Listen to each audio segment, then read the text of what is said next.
Double standard? Absolutely. I mean, we were told that separating kids from adults, and it's not necessarily their parents, it's adults, was racist and a humanitarian crisis. And these are the facts, Bill. Every president, whether they be Democrat or Republican, President Bush, President Obama, separated kids from adults. There is no proof even that in many of these cases that these are their parents. And what we have seen is this tragic circumstance where many of these kids are being trafficked. The reason why they are separated from these adults is that they don't want to put the kids in a prison system with some pretty rough characters. And by the way, when we say kids, everyone's assuming that's a 3- and 4-year-old. The predominant number of these people, they are minors. They are older teens. Yeah. We don't know anything about them. And it's important that we take the right steps to make sure people come to this country legally. And the fact is, the way the law reads right now, Joe Biden has actually no choice but to separate those kids if he's to follow the law, just like Donald Trump had no choice. We deserve a big apology from the Biden administration and all those supporters who said that was racist. Before you respond, Chris, let me just show you this tweet by Alexandria Ocasio-Cortez, who said, "This is not okay, never has been okay, never will be okay, no matter the administration or party." So even AOC is saying that the Biden administration is wrong on this. What do you say?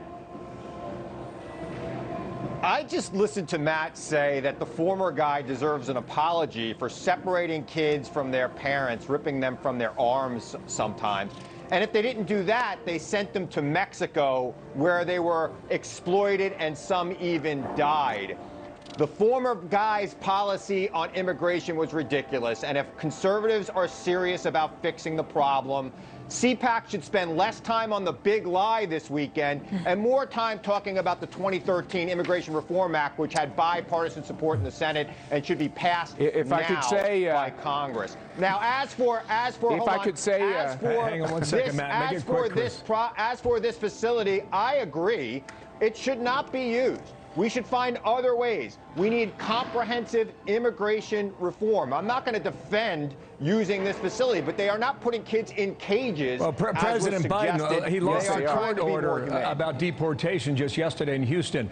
Matt, he invoked CPAC. That's where you are right now, 4-day conference. President Trump is the headliner on Sunday. Why don't you answer Chris's query there and give us a preview about what you expect from the former president?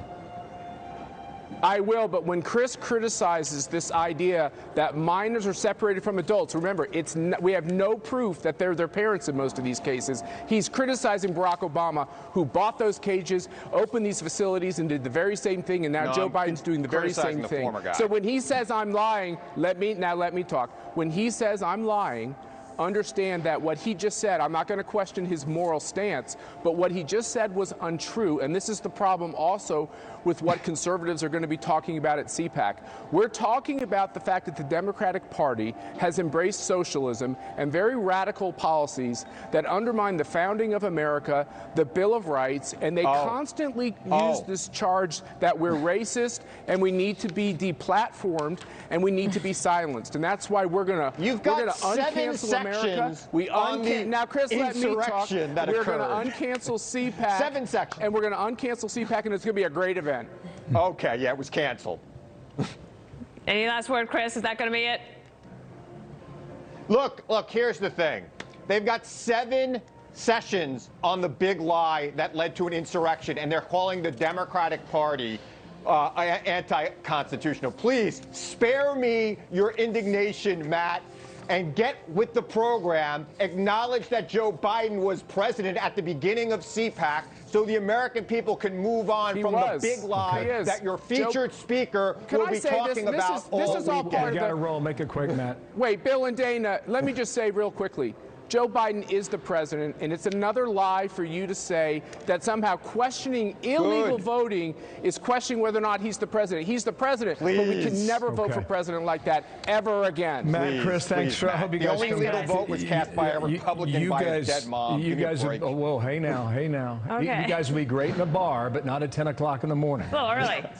Thank you, guys.